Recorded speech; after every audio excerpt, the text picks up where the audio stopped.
Today, I have the pleasure of welcoming Heather C. Liston for our November general membership meeting. Heather is joining us from the Bay Area in California, so it's 6 a.m. So major kudos for you for your flexibility to join us. Heather is a principal of the Clarity Financial, a certified financial planner, and also holds the IRS enrolled agent credential. She's an undergraduate from Princeton, a master's in accounting from NYU, and a certificate in personal financial planning from UC Berkeley. Let's give Heather a round of applause. Thanks very much, and good morning, everybody. I would say nice to see you, but I wish I could really see you. Okay, in any case, thank you very much for coming. I am going to share my screen just a second here. Okay, so now I think that I'm sharing, so I think you now see a screen that says tax trouble. If by any chance you don't, somebody send me a note in chat, okay? And also, just one second, I'm looking to make sure, yeah, that I can see chat. Okay, good, I can. So also, I want to encourage you to put questions in chat along the way, which I will answer from time to time. But one thing I want to say up front is please don't write in the chat, can I have your notes? Okay, because CJ and I've already worked that out. I'm going to send CJ notes afterwards, which she can share with you. So you don't have to ask that. Don't say, can I have your slides? Because it'll get in the way of the other questions. Good. Somebody says you can see me. Oh, and Megan says the chat is disabled. Put questions into Q&A. So thanks very much for that. That's helpful. Okay, so I will look from time to time at the Q&A and see what questions you have, and we'll take breaks from time to time to do those. So our main topic today is what happens when you owe the IRS money or when they think you do. Because remember, one of our main messages today is that the IRS is people. And so they can make mistakes. They also have a lot of computers, some of which are running on very old software. So mistakes can happen, but because they're people, it's also possible to often work them out in some way or another. And I have found that realtors in particular, and by the way, I have realtors in the family, realtors in particular very often do have issues with the IRS. A couple of reasons for that. One of the main ones is just that most of you are entrepreneurs. You're small business people, you're running your own business. And very often with any kind of entrepreneur running your own business, you're very busy trying to do what you need to do to sell your houses and do your appraisals and everything else. And then there's this whole other thing called running a business. And you have to know, like, how do I pay my taxes? How do I set up my payroll? How do I do all these other things? Sometimes it's a different skill set. I've also worked a lot with musicians in the past. That's very hard too. You're busy practicing the clarinet all day and then you're expected to know how to file this 1099. It's a whole different skill set. So also the IRS does tend to look more closely at small business people. Who knows why, but they're more likely to audit people who have a business. So we can get things right. Okay, this is a New Yorker cartoon I kind of like, just shows how a lot of people feel in April when they've got to file their taxes. Now, right before we get into that main topic though, CJ Hooper has asked me to talk a little bit about energy credits. I guess it's something that's been on your minds. So we're going to do that sort of quickly to not take too much time away from the main topic. The Inflation Reduction Act, which you may have heard of, it's a little unhelpful in a name because the acronym is IRA. We already use IRA for plenty of other things. But the Inflation Reduction Act is a new law that was passed very recently that includes many things, most of which have to do with climate change and energy and things like that. Most of it's not really about inflation. Another reason it's not the greatest name, but it does have a lot of good provisions in it that can help all of us. And so there are a few things in particular. The solar tax credit rewards you with a 30% credit for a lot of things, including putting solar panels on your home. It's a 30% tax credit for home improvements and whole house efficiency. And there are rebate programs for other things, including heat pumps and induction cooking. So a little bit more about that. And a lot of these credits take effect in 2023, which is less than 2 months away now. But there are some you can still do in the 2022 tax year. So in particular, if you install rooftop solar and home energy storage, you can get 30% off the cost of those processes. Now, when I say 30% off, it doesn't necessarily mean that the vendor installing your solar panels gives you 30%, but it means that when you file your tax return, you get a 30% credit. That's real money. A credit is a dollar for dollar reduction in your taxes. And I have seen this work for clients of mine. They, maybe pay $100,000 to get solar panels installed. At the end of the year, we do their tax return, $30,000 comes back in the refund. So it's real money that you get as a reward for installing solar panels. Now, we've had this kind of credit for a while, but they keep kind of changing the rules about when does it expire. And so it has now been extended so that you can do it through any time in 2022 retroactively, and you can also extend it through 2034. Now, at the moment, it's scheduled that the amount of the credit is going to go down in 2033 and 2034, scheduled to go down. However, those things have a tendency to change, before the time comes. So it may or may not happen, but the sooner the better, right? That's the whole point, is to get us more into solar as soon as we can. Another big thing with the new energy credits have to do with electric vehicle purchases. In my neighborhood here in San Francisco, almost every new car anybody has bought in the last year or so has been a Tesla. The whole neighborhood's full of Teslas. But one of the disappointing things about that for some people was there used to be a tax credit for buying a Tesla, and then they ran out because there was a 200,000 limit per manufacturer for a while. So once 200,000 people bought Teslas, no more tax credits for those. So some of those car tax credits are coming back. A little more detail on that in a minute.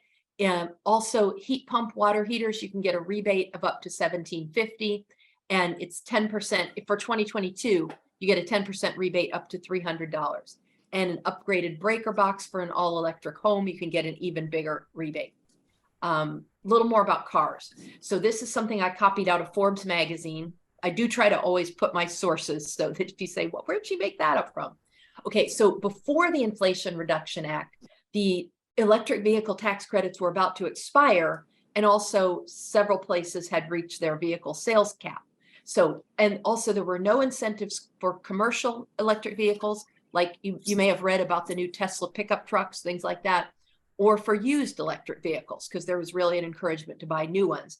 And the credit couldn't be applied when you were buying it. So what's different now is there are 30 models eligible. That 200,000 cap is being lifted as of January 1, 2023. But only passenger vehicles assembled in North America qualify for that incentive. So you do need to do a little bit of checking around about that. If you're trying to buy a new car, talk to your dealer, make sure that it meets the requirements. Personally, I would have no idea if my car was assembled in North America. So we're now kind of all under pressure to check on things like that. But the good news is a lot more rebates and tax credits for electric vehicles. So they do want us to buy a new Tesla. You can feel good about that. Little bit more home improvements and whole house efficiency. So the old non-business, that means personal home, energy property credit expired at the end of 2021, but this new act is bringing it back and actually making it better. So revived for 2022 retroactively. If you already did some of this stuff in 2022, good news, you're going to get tax credits for it. 100% credit for an energy efficient water heater or heat pump or air conditioning or furnace. But there used to be a lifetime limit of $500. That's gotten better. Now, instead of a $500 lifetime limit, there's a $1,200 annual limit. So you can do lots of these things. Now, I realize I've already gotten one specific question that I don't think I know the answer to. She says, does it have to be on a rooftop? Ours was installed on our property. So the answer is, I think that will qualify, but I'd suggest you talk to your own local tax person and check the rules, because again, this is not our main topic today, and I'm not an energy expert. So I think there's a pretty good chance, but for your personal situation, always check with your personal tax advisor. Okay, a little bit more about the energy efficient home credit. In 2023, you can get $150 credit if you do a home energy audit. They're encouraging us to improve our exterior doors, windows, and skylights, and to get electric or natural gas heat pumps. All right, that's it for energy for right now. We're going to move on now to our main topic, which is about trouble with the IRS. And I'm going to handle this in several different categories. So here's my basic outline. I want to talk about what causes trouble, like when are you likely to trigger some attention from the IRS? What happens when you do trigger attention? There's two major categories. One is you might be audited. That does not happen very often, though. What happens far more often is that you get a letter. One of the common types of letter is what we call the CP 2000 letter. It's just an IRS code, but there's other types of letters. So we'll talk about that. Will it go away? The statutes of limitations. There's various levels of seriousness for problems with the IRS. And then we're going to talk about common things that trigger trouble and what to do about those. What's the worst case scenario and what you can do about it if you have trouble. So jumping right in, what causes trouble? So common triggers for trouble with the IRS. The number one is math errors and typos. And that's the most frustrating for a lot of people because you realize, oh my goodness, the IRS sent me a letter. First of all, I've gotten letters from the IRS for both myself and clients. It's a bad day, right? You get this letter in the mailbox, you don't even want to open it. You start reading your Bed Bath & Beyond coupons in detail because you don't want to read the IRS letter. But a lot of them are not really very serious, but this one's frustrating. Math errors and typos. So always check your math. It's not worth the trouble to have to deal with all that angst, that pain in your stomach, and then realize, oh no, I transposed a couple of digits. That's the most common reason for hearing from the IRS. Other reasons, maybe you start a new business and you don't do everything right. Retirement plan problems, either you set it up wrong, you contributed too much, or you forgot to take your required minimum distributions. We're going to get into all these in more detail. Employment taxes. If you hire someone and then you don't pay your Social Security taxes, that can cause trouble. Basis misunderstandings. Now, a lot of people that I talk to don't have any idea what basis means. I bet you guys do, because basis is very important in certain assets like houses. And again, talk more about it later. This is just sort of the outline, but basis is basically what you've already paid tax on. So for example, with your house, if you spend $100,000 to buy a house and then you sell it later for $125,000, you don't pay tax on $125,000. You don't even have to think about any of it as gain except the $25,000 because $100,000 is the basis of your home. So again, more about that later. Of course, everything is more complicated. Underreporting, that means like you filed your tax return, but you didn't tell them about all the money you made. That's a serious problem. Underpaying, maybe you told them how much money you made, but you didn't pay all the taxes you owed. And then we've got other people's problems. If you have a spouse, a former spouse, or a business partner who does something that's not quite right with taxes, that can cause trouble. So these are the major general categories of what causes problems. First of all, we already started talking about math errors and typos. So one of the most important things to understand is that the IRS, like all the rest of us, uses computers. And you'll probably notice that they've strongly encouraged all of us to e-file in recent years. I'm old enough, I remember filling out my tax return in pencil, erasing my mistakes, and then I'd take it to the office where there was an electric typewriter, type it up. Nobody does that anymore, right? Either you have a tax person, they use tax software, or you use something like Tax Act or TurboTax or something. You type everything in, then you click a button to file it. It gets sent to the IRS. The IRS runs it through their computers. So anything that a computer can catch, it will, which means, for example, a math error. Another thing it means is that if I get a, let's say I have a day job, I work for Schwab, I don't, but that's an example. Schwab sends me a W-2, it says I made $65,000. If I type in $64,000, the IRS is going to catch that. You know, they are very understaffed. So anything that people have to think about might slip by, but anything that a computer can catch, it will. And remember that when you get a W-2 or a 1099 from somebody, whether it's from your employer or from somebody you do consulting for, or whether it's a brokerage firm or bank statement or a mortgage statement, when you receive that form, the IRS receives the exact same form. So when I type in my salary or my mortgage payments, they already know. Now, if that seems like a bit of an inefficient system, you could be right, but they already know. So if I say I made $65,000, they already have a copy of my W-2. So, and their computer's going to match that up and say, okay, you know, Schwab or Starbucks or wherever says Heather earned 65,000. Heather says she earned 64,000. The red lights go off. I get a letter. So keep that in mind. Anything a computer can catch, it will. Don't go down because of a silly error. You want to proofread. If possible, have somebody else proofread. I recently transposed digits in something sort of important, my employer ID number. Very easy to do, right? It's like a 9-digit number. You're typing it fast, very easy to do. So proofread things. And then here's how you fix this one. If you get a notice about it and they're right, fix it, apologize, pay the difference, and don't do it again. You'll notice I've got 4 quick steps here, and I'm not going to dwell on them because you don't want to dwell on these things. What you don't want to do is receive a letter in the mail, set it aside because your stomach hurts, read it too slowly, not understand it, call your tax person, find out she's on vacation because tax season is over, and let it go on and on and on. What you want to do is read the letter, say, I did that. I'm never going to do that again. Fix whatever needs fixing, pay the money, and get over it. Okay, because trouble with the IRS is a drag, but if we multiply it by making ourselves miserable about it, it gets worse and worse. So one of my main messages today here is a lot of things are fixable. So find out what the problem is, fix it, move on, and be cheerful again. All right, second item on my list of things that often go wrong is new businesses. Now, I think this one is particularly relevant for a lot of you. Maybe you've had another career, you decide, oh, my retirement career is going to be real estate.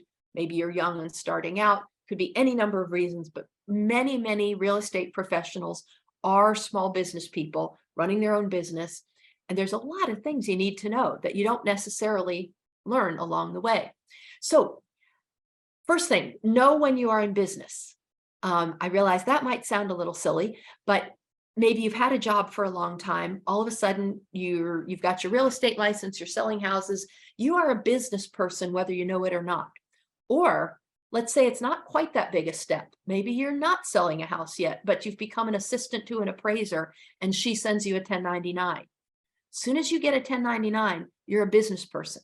Or as soon as you start doing any kind of work as an independent contractor, a consultant, basically anybody who's earning money and not getting a W-2 from a regular employer is in business. There are a lot of different forms. You may be a sole proprietor or an independent contractor, a 1099 worker. By the way, all 3 of those first things are basically the same thing. You may form a partnership, an S Corp. You might form an LLC. Those things, though, they can be smart for tax reasons and liability reasons. It can be smart to start an LLC, but it's not the difference between being in business and not being in business. As soon as you drive an Uber car or sell an article to a real estate magazine, as soon as you get a check for any kind of money and you're not getting a W-2 and you're not having taxes withheld, you're in business.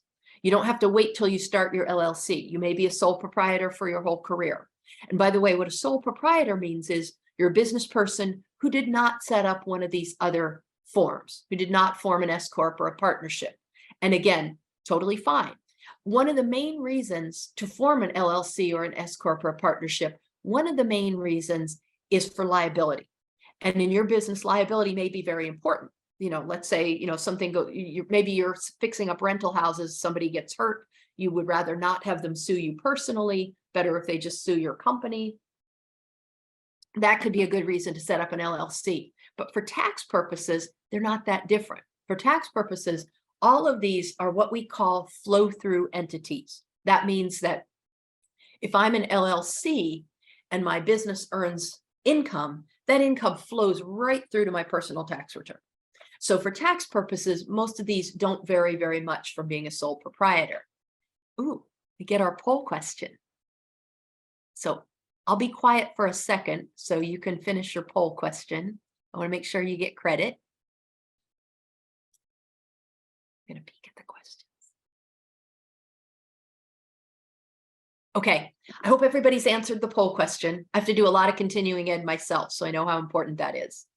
All right, so moving on. How do we know we're in business? As I said, as soon as you earn any money that somebody's not withholding taxes from, that you're not getting a W-2 from, you're immediately in business. And you might not have realized you kind of needed to make that transition.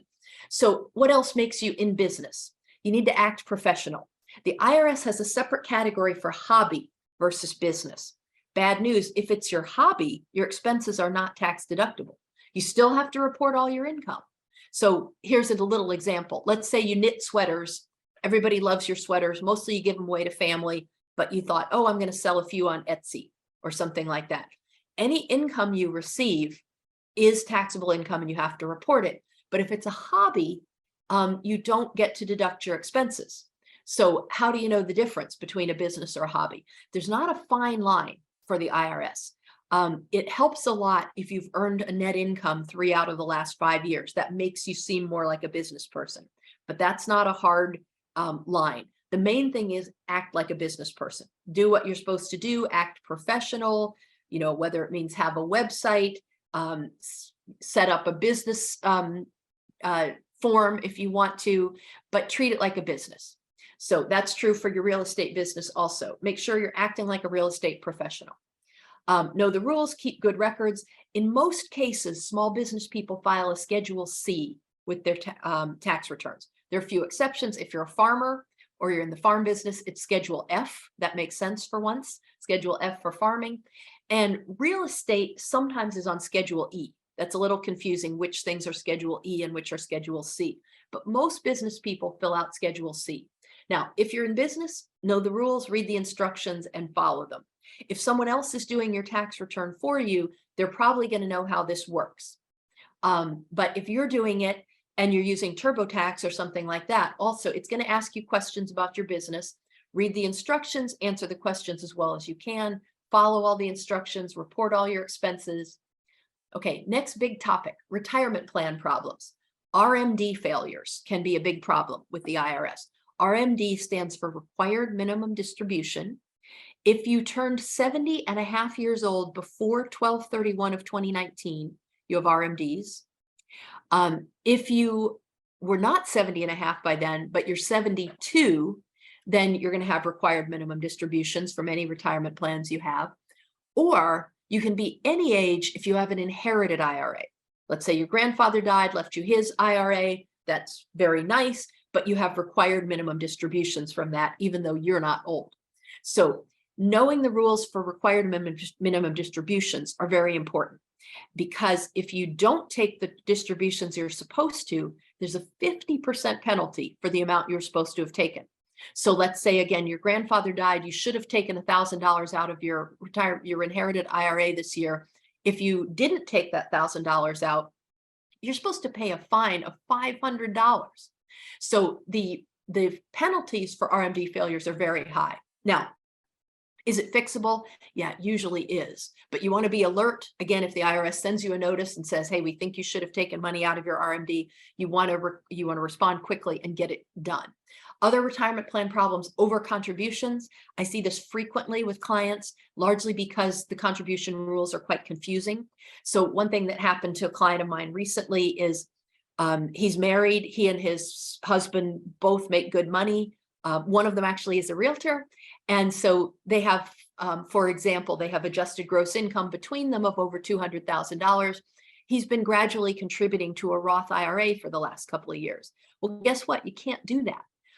For a married couple, I've forgotten the exact limit, but if your income is over a certain level, you are not eligible to contribute directly to a Roth IRA.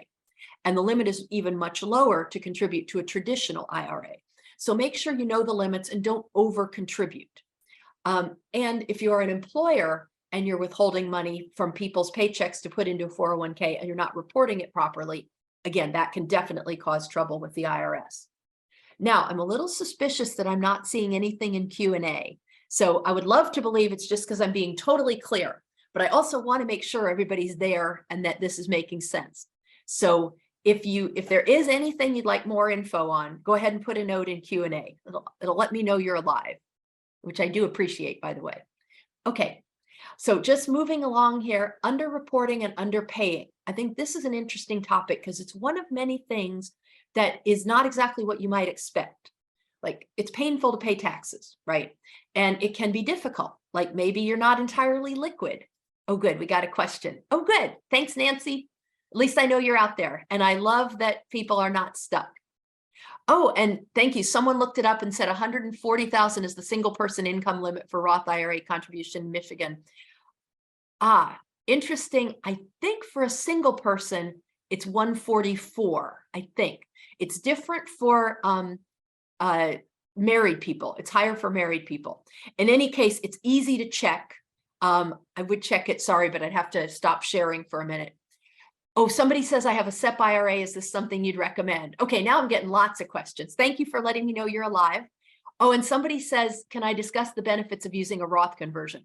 All right, so here's what I want to say about those last two questions. They're great questions. Roth conversions and SEP IRAs, great questions. They're pretty much outside the scope of today, but I would be happy to come back another time and talk about things like that. Also, I sometimes do talks for the National Association of Realtors. So I know some of you are probably members of that, and we've talked about topics like that. So if you want to lobby them to talk more about retirement plans in general, that would be great. Okay, I am going to move on because I know you'll also be disappointed if I don't get through everything I said I would. So moving on about underreporting and underpaying. Interestingly, the IRS takes it a little more seriously if you underreport. So underreporting means you don't file every year or you didn't report everything. Tell you a quick story about that. About 5 years ago, I spent one season working for TurboTax, the company Intuit. I was what they call a credentialed tax expert. I sat at home even before the pandemic. I just sat here from about 6 in the morning till about midnight, and I answered people's questions from all over the country who were doing their own taxes on TurboTax. It was fascinating. Everybody had a different problem. But one lady called me she lived in San Francisco, and Bay Area salaries in the tech sector can be very, very high. So she and her husband both worked for technology companies. Their base salary came to about $700,000. Then they also had lots of income from investments.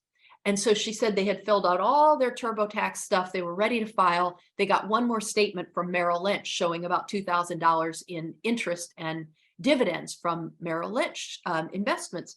And she said, at that point, I just figured we've paid enough. So I didn't add it in.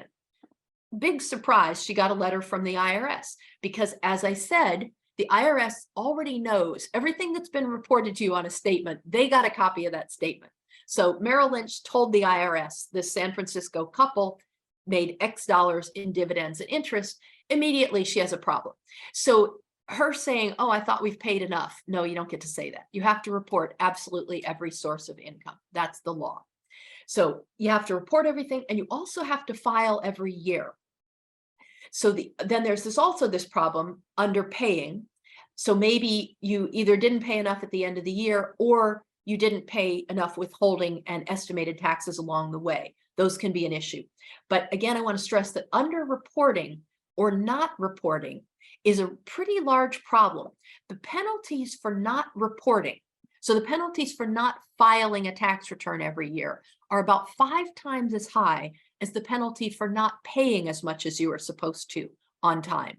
And the reason I stress that is, let's say you earned money this year, but for some reason you're not liquid. Like maybe you had income of $100,000, but your husband got sick, you spent it all on medical care, you don't have any cash to pay your taxes, you're stressed out for all kinds of reasons. And that's exactly the kind of situation where people say, oh no, I just can't face my tax return. I don't have money to pay my taxes. I'll think about it later. It's very upsetting. It's no fun to be broke. But the fact is, the right thing to do is file the tax return, tell the truth about everything that you're supposed to, and then admit it. Hey, I don't have the cash right now. You can work out a payment plan if you need to, but not filing carries a big penalty. They don't like you to get behind on filing. So keep that in mind. Oh, here's a question. What about crypto? Does the government get a copy of that investment? Very timely question. Crypto is kind of a big deal right now. Excuse me. Crypto by its nature is pretty unregulated. I mean, we've all kind of been reading the news. They may or may not know. However, there is a checkbox currently on the tax form. There is a checkbox that on the front page that just says something like, did you participate in cryptocurrency in any way? They want to know, did you buy any? Did you sell any? Did you invest any? And for now, you're supposed to check the box. Usually things are not taxable until you actually sell them and make a profit.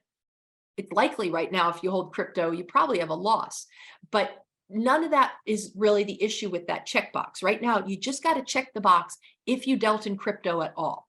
The government just kind of wants to know right now, hey, who's involved in this? So tell the truth. Again, if you're involved, there may be no taxes involved, but do check the box. You got to tell the truth about crypto. Okay, we'll get back to questions later. And because I want to make sure we get through things. So what happens? That's our next question. What happens? Like, how do you know you have trouble with the IRS? There's two basic ways, audits and letters. As I said, letters are much more common, but audit is like a really scary word. And we all hear that, and it does happen sometimes. So a little more about audits.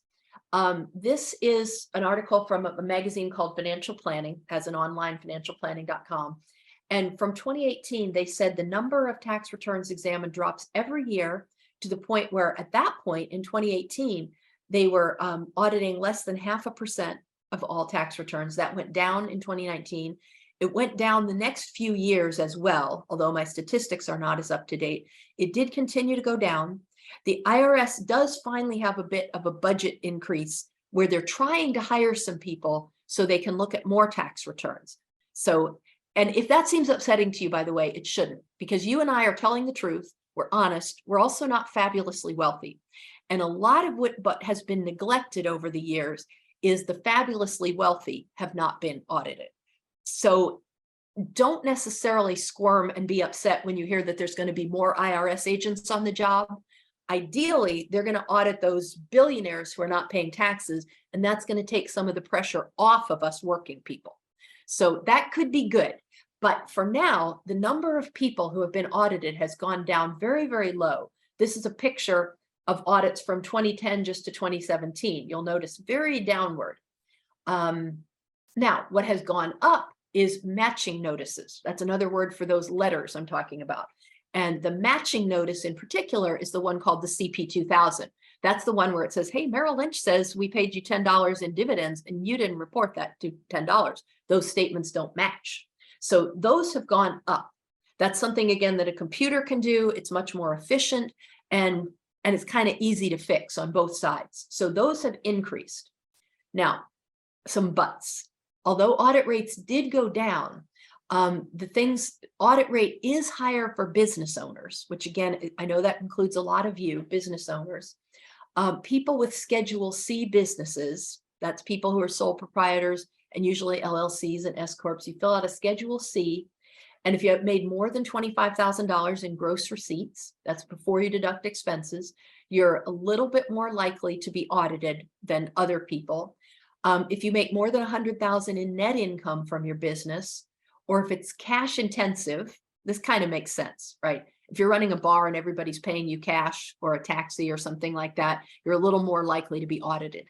In real estate, that's unlikely. People probably don't hand you cash for your house.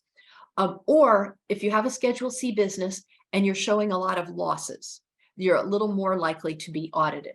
Now, if you're telling the truth, an audit is not a disaster, but it is a pain in the neck. So it's nice to avoid an audit if you can. And for real estate people, this is kind of particularly important. The IRS is actively scrutinizing people who show large rental real estate losses, and especially if they're written off by taxpayers claiming to be a real estate professional. Now, that is a specific term, a term of art, real estate professional. And the IRS abbreviates it REP. Now, by the fact that you're here, I know that in some way or another, you are probably a real estate professional. But the IRS has a very particular definition of that, real estate professional. And mainly, it refers to people who really do real estate as their full-time gig. So for example, it's not uncommon at all for somebody to have a day job where they get a W-2 and maybe they own 1 or 2 rental properties on the side. The IRS does not consider that person a real estate professional. By the way, I'm one of those people. I do something else full-time. I own 1 little condo. I make a little money from it. Little money. It's 1 small condo. I am not a real estate professional. So the rules are different for me than they are for a real estate professional. The main difference is I fill out a Schedule E. E is for rental and royalty income. It's for people like me who are not real estate professionals. The amount of losses I'm allowed to deduct are quite small and limited. If I were a real estate professional, if I had a realtor's license, if I did it full time, there's a lot of other ways to prove that you're a professional. Then I could put my income and expenses on Schedule C for a business owner, as opposed to just a rental real estate owner. A business owner can deduct all of their losses. That has a lot of tax advantages. But if someone presents themselves as a real estate professional and they do not meet the criteria and they try to write off a lot of losses, that can be a big trigger to the IRS. So you want to be really careful about whether you really are a real estate professional. Now, how do they know? There are a lot of rules, like everything. There's long lists, but one of the main issues is to be a real estate professional under IRS rules. A, you need to spend more than 750 hours during the year doing real estate. And B, you need to do more of that than anything else. So again, those can be a little vague. You know, maybe you're not keeping great records, but you know you spent a lot of time on your real estate business this year. But what I have heard is that if you have a W-2 from another job, you're very likely to be rejected by the IRS as a real estate professional. You're extremely likely to be audited. So for example, I have a client, she has a full-time job at Salesforce. That's one of our biggest companies here in San Francisco. She makes an enormous salary, you know, $300,000 or $400,000 plus stock options. Then she has a couple of properties that she rents on the side. One's an Airbnb and one's a duplex house that she bought as investments. She tried to present herself a few years ago as a real estate professional and she got rejected by the IRS. They said, no, you know, you get this W-2, you earn all this money from your day job. You are not a real estate professional. So that's the number one trigger. If you get a W-2 from another job, you probably don't qualify.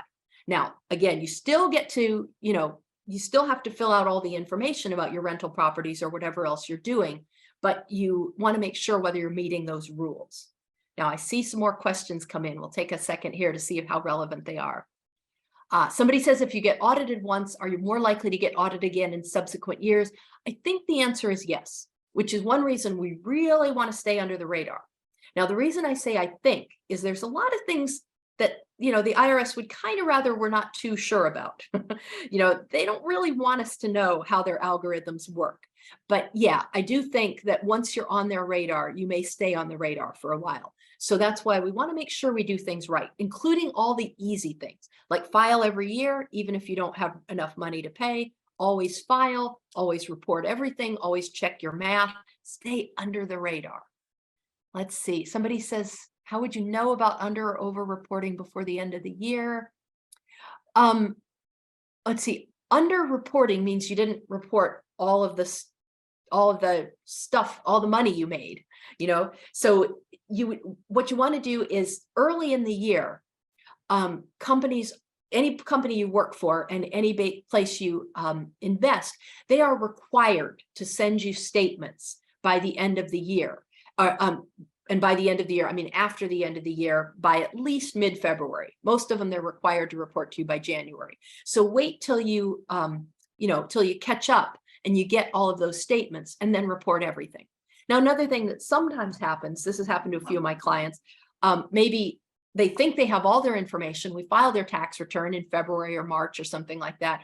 And then their company sends a corrected 1099 and says, oh, we actually paid you more. Then you have to file an amended tax return. It's a bit of a pain in the neck, but you know, basically you need to report everything you know about. If you work for multiple people, keep yourself a checklist and say, okay, did I get the 1099 from this? Did I get the report from that? You know, make sure. Let's see. Somebody says, if you file jointly with your spouse and one of you is a real estate professional, can you file as a real estate professional? Yes.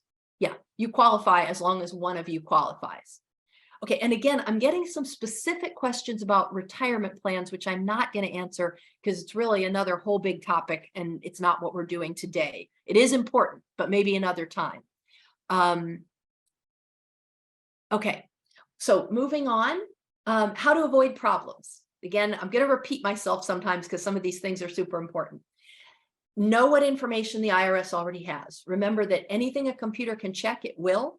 Report all of your statements, bank accounts, brokerage statements, stock compensation, W-2s, 1099s, report all of it. And believe it or not, your ex-husband's social security number and your babysitter's phone number. So there are certain things that the IRS looks at in particular. So for example, the reason I say ex-husband's social security number, and of course, everything is gender neutral now. So ex-wife, same thing, ex-spouse. That would be in a case where maybe you are reporting that you paid child support or that you are claiming a child as a dependent. you know, these sometimes are issues in divorces. Let's say you have one child or you have multiple children. Maybe you and your ex-spouse agreed on who's going to report the children as dependent, who's going to get the child tax credit for these people. But if one of you, you know, reports it and then the other person reports the same child, the IRS is going to match up those Social Security numbers, you know, and they're going to say, for example, if you claim a child tax credit, but your ex-spouse has already claimed a tax credit for the same child, it's not going to work. You're going to get bumped out of the system. They are going to check those Social Security numbers for both your ex-spouse and the child. The computer's going to check those. If there's a problem, it's going to get rejected. So you're not going to get away with two people claiming a tax credit for the same child, for example. And when I say babysitter's phone number, that's because childcare, there are tax credits for childcare, but they scrutinize it kind of closely. They don't want you just saying you paid somebody for childcare when you didn't. So information about that, you need to particularly report carefully. Okay, check your math, always keep records. I know these things are super important for you people in particular, because probably you drive a lot for business. So always keep track of your mileage. And by the way, when you fill out your tax forms, it says how many business miles did you drive this year? And then it says, do you have documentation for this? You need to say yes. And then it says, is it written? You need to say yes. Now, maybe you didn't write it down last year. Start writing it down immediately, because you need to say yes, that you have written documentation. Any way at all that you want to keep track of that is fine. Some people have a little paper notebook in the glove compartment of their car. They, you know, jot down the date, where they went, why it was a business thing, how many miles. Some people have an app. I understand there's lots of good apps, some of them probably particularly for your business, where you can keep track of business mileage. But you do need to keep track. Maybe you have a spreadsheet, whatever it is. Maybe you write it down on a slip of paper and throw it in a shoebox. That'll take more time to organize at the end of the year, but whatever works for you, you need to keep records of your mileage, the driven for business. You also need to keep records of your business expenses. If you take someone out to dinner to talk about real estate, keep your receipt. If for some reason the restaurant didn't give you a receipt, the next best thing is a log or a diary. So in other words, like jot down on your calendar, I took Dave to the Steak and Shake. We talked about the property at 32nd Street. I spent $80.95. Witnesses are good too. Maybe you took your assistant to dinner. He remembers what what you ate and what you spent, but keep some kind of record. The more written records, the better. The more official receipts, the better. And again, the method isn't that important. Like my printer doesn't work anymore. So I tend to keep everything in file folders on the computer. And if I have a business meal, you know, I charge it on my credit card and I say, send me an email of the receipt. I save that email. That's fine. I don't have to have a paper receipt, but I do need some record of what I spent on business. So always, always get records and keep records. Don't tell yourself, oh, I'll catch it up later, because you're not going to remember later. I have a great memory, and I promise you're not going to remember how much you spent on dinner in June. Okay. Then what happens when we have another poll question. Be sure to answer your poll question. And I see I have a couple of things. Okay. Somebody says they're used to answering poll questions. All right. Somebody says, can you take the basic mileage deduction? Aha. Okay, that's a little bit of confusion there. So you can definitely take the mileage deduction as opposed to writing off all the expenses related to your car, but you still need to keep track of mileage. And by the way, I do suggest that you just take the basic mileage deduction. It's pretty high right now. Forgotten the exact number, but it's at least 50 cents a mile. It's pretty, I think it's maybe even more than 60 cents a mile. It's the highest it's ever been because gas prices are very high. So yeah, it's a good idea, but to take the basic mileage deduction, but you still need to know how many miles you drove. Okay. You need to know, I drove 10,000 miles this year for business, and then you multiply that by that factor of 50 cents or 60 cents or whatever it is. That's a great thing to do, but you still need to know the exact number of miles. Now, someone else says for business mileage, somebody said we could keep track of mileage for 6 months and then just double it. I'm going to pretend you didn't say that. The person who said that, I hope they whispered, because I know people have to make estimates sometimes, but that frankly is not legal. Now, we all have to take shortcuts and make estimates sometimes, but don't tell the IRS that's what you did. say, yes, I kept records. Yes, I have written records. You are supposed to track all of your miles. And let's see, one final related question. Somebody says, is there an annual limit on miles? No, the only limit is, are you telling the truth? What do you really drive for business? Like, let's say you live in Michigan, you own a property in New Mexico. Maybe once a year you drive to New Mexico to check on those properties. You know, that's going to be thousands of miles. As long as it's legit, and that's really why you went on that trip, then yeah, you know, then that's legitimate business mileage. It's not a question of the number of miles. It's, is it real? Did you really do what you said you were going to do? Okay, so now we get into what happens when the IRS disagrees and says, hey, we think you have a problem. They're going to send you a letter. Usually they're going to probably, what's interesting, or they're going to send you a letter, and or they may tell you you're going to have an audit. Now, if they send you a letter, first of all, don't panic. That's one of the first things people often do. Oh no, there's a terrible problem. And a lot of people also are quick to assume, oh, I made a terrible mistake. I don't know what to do. It's possible you didn't make a mistake. Possible they made a mistake. And yeah, I have seen that happen, that they make a mistake. Or I've also seen it happen that sometimes a client will come to me and their former tax preparer made a mistake. Tax preparers are human too. Laws change all the time. It's not that difficult to make a mistake, but there are ways you can fix it. So one thing is, keep in mind, it may or may not be you. And the reason that's important is I think a lot of us tend to go right into a spiral. Oh no, I'm a failure. I'm going to go to jail. You know, might not even be your fault. So you need to face up to it, figure it out. Now, another thing, when you get one of these letters, it will tell you exactly what to do. So all those days that it was sitting unopened on your desk because you were so afraid, you didn't even know what the next step is. The letter will tell you exactly what they want you to do. Very often, the letter will say, if you need more time, call this phone number. That's the first thing you want to do. Call that phone number. Because the letter will also say something like, and let's see if I have a picture. Yeah, the letter will also say something like, if you don't respond by X date, we'll assume we're right and we'll send you a bill or something like that. Let's see specifically. This is a real letter. I blocked out the people's names. This is a real client that came to me. You can see the letter was dated 2019. It was about their 2017 taxes. You'll notice up here it says CP 2000. So it was about their 2017 taxes. What happened with these people was they work in California. They get a lot of stock compensation from their company, but they had hired somebody in Tallahassee, Florida to do their taxes. He just wasn't familiar with how employee stock works. It's pretty complicated. I realize that's probably not your issue. So we're not going to dwell on exactly what their problem was. But as you can see, the IRS wrote to them and said, hey, you owe us more than $35,000. That's an ugly letter to get. But what it says, you'll notice, we received information from third parties, such as employers or financial institutions. So what had happened in this case was E-Trade sent ordinary forms to the government, but there was another form from E-Trade that never got to the government. But E-Trade sent one saying, hey, these people had stock worth X dollars. They didn't get the amended statement that said it's really not worth that much. We were able to work it out. But the problem was, again, information from third parties. It doesn't match. That's why this is called a matching notice. And then they say, if you need more time to respond, contact us here.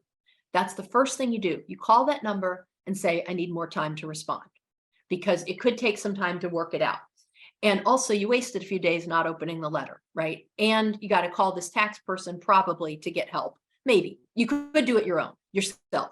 But if you want to hire somebody to help you, maybe they're busy or on vacation. So you want more time.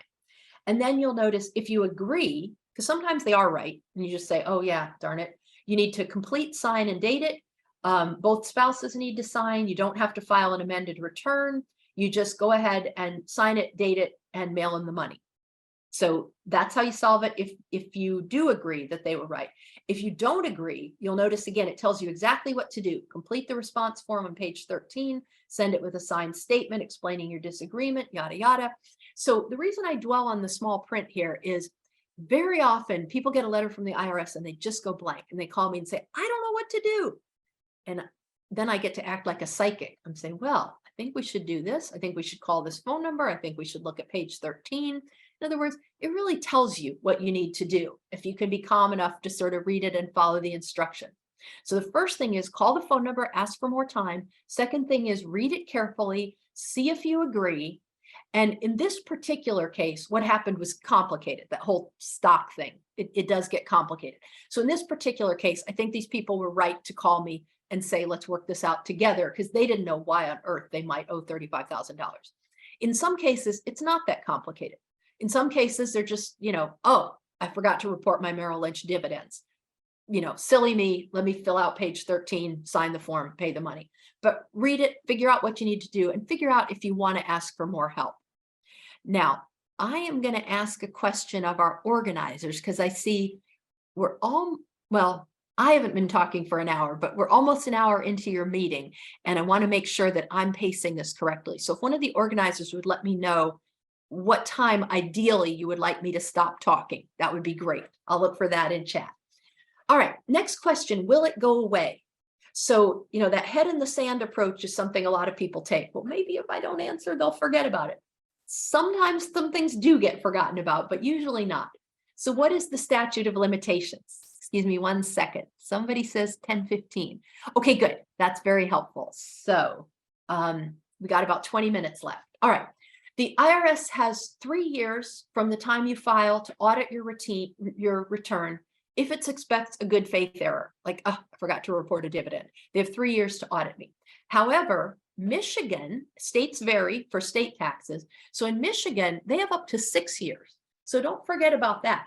And that's just for an honest mistake, up to 6 years.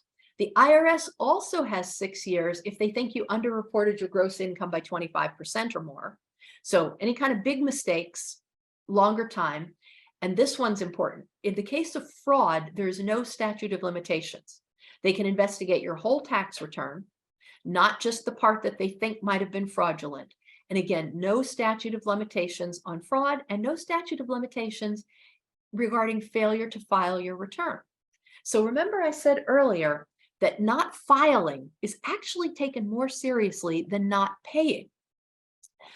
So even if you're broke, file your tax return. Okay, excuse me 1 second. I'm going to say something to your organizer. She says we have a 5-minute break at 10:15, but we're planning on a 2-hour meeting to 11:15. So I'm sorry I didn't clarify this before the meeting, but do you want me to keep talking after that, or do you want me to finish up and get out of your hair? So again, I apologize to participants, but I want to know exactly how long would you like me to keep at this? Thank you so much. Okay, moving on. So filing your return is very important. They can audit you forever if you didn't file a return. And second, fraud, like I know I didn't commit fraud, but there's always the chance that for some crazy reason, the IRS thinks I committed fraud. So for that reason, I keep my records forever. People are always asking, how long do I have to hold on to my tax returns? Or when can I throw away my receipts? Things like that. I keep the basic tax return forever. Now, if you're saying to yourself, I don't have that kind of filing space, I certainly feel for you, and I understand that. So personally, I bought a really good scanner a few years ago, and anything relatively old that I'm tired of holding on to in paper, I scan the basic tax returns, and I keep those, in an e-file, a file on my computer. But don't be quick to throw things away, because these statutes of limitations are important. And so you're not necessarily out of the woods just because like a year went by and you didn't hear from them. Okay, as far as keeping records, the IRS says keep records for at least 3 years, keep records for 7 years for these specific situations, worthless securities or bad debt deduction. Those are relatively uncommon. But keep records indefinitely means forever. Keep records forever if you don't file a return. Keep records forever if you file a fraudulent return. And employment tax records for at least 4 years. So again, like all these details about 3 years, et cetera, my answer is keep the important stuff forever. And anything you don't have room for, scan it. A lot of people have in their heads, 7 years. 7 years is not a magic number. So I want to sort of dispel that. All right, keep your tax records, keep your entire file of tax stuff for at least 3 years. So that means like, even if you know you did everything right, keep the file with the actual receipts and the mileage logs at least 3 years, all that level of detail. After that, and if you have any worries, keep it longer. And then after that, scan the old returns, at least the Form 1040, and save electronic copies. Okay, mistake sizes. There's basically 3 different levels of types of errors: small, big, and fraud. Small is things caused by typos and math errors and misunderstandings and forgetting to claim some income, but it's less than 25% of your income, and no bad intent. It's always a weird item, right? How do you know what I intended? You're just some IRS guy in a suit. What do you know what I intended? Oddly enough, there are a few situations where the IRS tries to get inside what you're thinking. So, and that's where fraud comes in. Fraud means you knew there was a problem and you deliberately misstated something. That's obviously illegal. So one thing you want to do is make sure you are not deliberately misstating anything, or that in any way somebody could think that you are. So for example, like making up your mileage numbers and knowing you're making them up, technically that's fraud. You're not supposed to do that. You're supposed to keep track for sure. So, do everything in good faith, keep track of as much as you can. Sometimes you are going to have to estimate, but be as accurate as you can, be as honest as you can, make sure that your intent is not to cheat the IRS. So these things are all considered small problems. If you didn't intend it, and the mistake is less than 25% of your gross income, it's a small error. If it's big, that means you understated your income by more than 25%, but you really didn't do it on purpose. Then we get into fraud. That means you have tax due and you had a fraudulent intent. You did this on purpose. Intentional wrongdoing with the specific purpose of evading a tax. And remember, no statute of limitations. They can check this out for the rest of your life. And also criminal penalties are possible in addition to just saying, hey, you owe more tax. Now, I realize this probably doesn't apply to you, that you're not deliberately trying to cheat anybody on your taxes, but it is good to be aware of how serious this is so that we can make sure not only do we never do this, but we never make anybody think we're doing this. Badges of fraud. These are specific rules that the IRS considers, suggestions that you might be committing fraud. If you omit income, if you claim false dependents, let's say you make up a child, or you and your ex-spouse agree who's going to claim the child, and then you try to get away with, claiming her anyway, or claiming a false dependent. I would say 100% of new clients who come to me ask if their dog is a dependent, if they can write off their dog. The answer is no. You can save your tax person a lot of time by not bringing up the dog. Your dog is not your dependent. You do not get a tax deduction for your dog. But honestly, 100% of people think that you do. If you put your dog's name on your tax return, that's fraud. So do not do it. Don't even talk to your tax person about it. Don't do it. Your dog is not a dependent. Okay, if you make a false statement during an exam, so that means you're getting audited, somebody calls you or writes you a letter or comes to your house and you lie to them. That's not okay. If you attempt to hinder or obstruct the exam, maybe you give them the wrong address or you don't show up for an appointment or something, ignoring the advice of a tax professional, like maybe you hire a CPA, that person says, no, you cannot write this off. This is not a business expense, and you do it anyway. That tax person has to protect their own hind end. So, as a tax professional, if I'm advising somebody about a very serious issue, you can bet I'm keeping notes, and I'm probably going to put anything important in writing. Like I will send an email saying to that woman who didn't report her Merrill Lynch money, I'll send an email saying, yes, you absolutely need to report this. I've got it on record. I told her to do that. If she doesn't report it anyway, even though a professional told her to, she's in trouble. And if you do not file on time because you're trying to evade tax. So all of these are clues to the government that fraud may be involved. What's the penalty for fraud? 75% of the underpayment related to it. So if I underreported my income on purpose with bad intent by, say, $100, I have to pay that $100. I also have to pay another $75 in penalty. Plus, you always pay interest if you're paying late for any reason. Okay, that was like the really scary stuff, the fraud stuff. That again, you're not doing that, but be careful that you don't do it by mistake. So what do you do when there's a problem? When you've heard from the IRS, number one, stay calm. Remember, it might not be you, it could be a mistake. So stay calm. Also, people don't read well when they're calm. People sometimes call me and say, oh no, I got audited. We look into it. No, you didn't. You just got a letter. Let's just fix it. So stay calm. No, it might be them and not you. Read the letter, follow the instructions. talk to the IRS. Remember, they are people. Like when you call that phone number, now, first of all, you're going to have to be patient. You know, we talked about the fact that the IRS now has clearance to hire a lot more people. One of the main reasons they need to hire more people is there are not enough people to answer the phone. So right now, if you call with a question, it's going to take a while to get through. So don't make yourself crazy. You know, make a cup of coffee, sit on hold for an hour, do the crossword puzzle. Don't go crazy. Know that it takes a long time to get through by phone. And that, again, is one reason why I want you to feel good when you hear these notices that they're hiring a lot more people. That's mostly to help you. Okay. That's for those of us who are trying to do things right. For those of you who like have questions and do your best, all this new IRS hiring is to help us. So you're going to talk to them, then you're going to be organized and professional and act confident and courteous. Particularly with small business people, one of the things they're looking for is this really a business person? Or is this somebody just trying to get away with writing off expenses? So you want to be clear all the time. Yes, I am a professional. Regardless of whether or not you qualify under those real estate professional rules, you want to act professional, right? Like if somebody does actually meet you in person, wear a suit or at least wear long pants. You know, when that crypto fraud thing happened a couple of days ago, I looked at pictures. Those kids are all in shorts. I don't have a lot of confidence in people in shorts. If you want to look like a business person, look like a business person and speak calmly, stay organized, produce documentation, you know, anything along the way that makes you seem scattered and confused, it's not really going to work in your favor. Act confident, of course, be courteous, don't be antagonistic. Remember that documentation is your friend. Find all your paperwork. Like maybe you have been just throwing receipts in a shoebox all year. That's fine. But before you talk to an IRS person or before you answer the letter, organize all those receipts in your shoebox.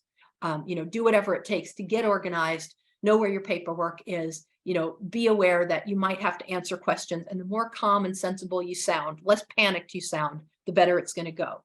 Ask for help if you need it. You know, maybe it's easy to answer the question yourself, but if you feel like you really don't understand, like those clients of mine who got the letter saying they owe $35,000 and they have no idea why, they were smart to reach out to a professional because that's an issue. Again, I'm in California. They worked in California tech companies. That's something I see all the time. But to them, it was a complete mystery. So there are a lot of times when you can save yourself a lot of time and trouble by hiring a professional. An EA, just as a quick aside, is what I am. I'm an enrolled agent. That is a designation bestowed by the IRS. It means I passed a series of tests to show that I have tax knowledge. The reason I mention that is a lot of people kind of use the word CPA synonymously with tax professional. An EA and a lawyer, JD, and a CPA all have the same kind of rights as far as representing clients before the IRS in a problem. So any one of these designations is fine. Okay, now, other things you can do, first steps, if you realize there is a problem, but you just don't have the cash, work out a payment plan and fix the problem fast as you can, and don't do it again. So these are your top 10 steps. You're going to all the way from stay calm to don't do it again. Underreporting. So specifically now, how do we solve these problems? Underreporting. If your letter says you underreported income, first check the facts. If they're right, you did forget to report something, pay the money, solve the problem. If they're wrong and they think you should have reported something and you think you shouldn't, write them a letter, attach documentation, and explain it as clearly and simply as you can. If they're right, but you can't afford to pay, don't hide. Tell them, yep, you're right, but I don't have the cash. Figure out how to work out that underpayment. Okay, some specific problems. Home office deduction, big one sometimes for small business people, right? Home office deduction can be a very valuable deduction. If you work at home, and very likely you do if you're a business person, if you work at home, you may be able to deduct some of your home-related expenses. Now, big issue, if you have an employer, so you get a W-2, you cannot deduct your home office. This doesn't seem fair right now because, you know, the last 2 years we've all been working at home. No matter who you work for, you've been working at home. But if you have an employer and a W-2, your home office is not deductible. It's not fair, probably shouldn't be that way. When this law was passed in 2018, eliminating that, we didn't know about the pandemic, but only a business owner can deduct their home office. So if you are a sole proprietor, an LLC, a partnership, if you own a business, you can deduct your home office as long as you follow those rules. Your records have to show that you use part of your home exclusively and regularly for business. So if you have a room at home that's your office, great, and don't eat dinner in there and don't let the kids play in there. Okay. And don't use that as your extra closet. It needs to be a place that's specifically for your business that you keep as a business office. Could be a very small room, could be a closet, that's fine. Could even in some cases be part of a room.